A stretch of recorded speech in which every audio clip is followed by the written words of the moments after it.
Day 178, or June the 27th. Unity is not uniformity. Our thoughts today are rooted in Psalm 133, verse 1. How good and pleasant it is when God's people live together in unity.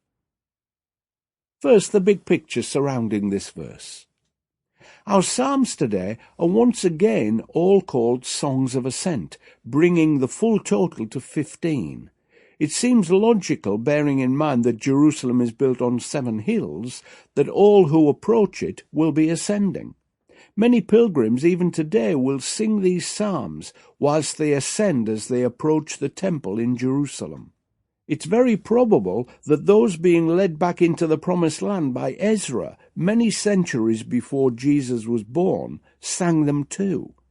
Today there is a flight of worn stone stairs at the southern wall of the Temple Mount, which are called the Rabbinic Steps, where Jesus would certainly have taught.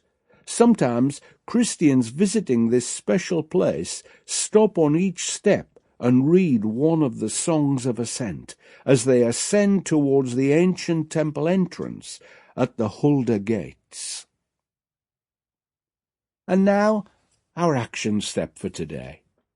A modern criticism from unbelievers is how divided the church is today. I believe one of the reasons for such comments comes from confusing the word unity and uniformity. After the general election in the UK in 2010, 2 parties got together to form the Tory-Lib Dem coalition. This produced immediate complaints that the Lib Dems and Conservatives were constantly fighting their own party political corners. Of course they were. Simply putting them together in the same government didn't make them identical any more than putting all Christians together in a big arena would produce uniform Christianity. If we concentrate on all the things that divide us, we will always be divided. If we focus on all the sound doctrine that unites us, then we are the united body of Christ. Our aim should be to show people that we are disciples of Jesus. John chapter 13 and verse 35 tells us how.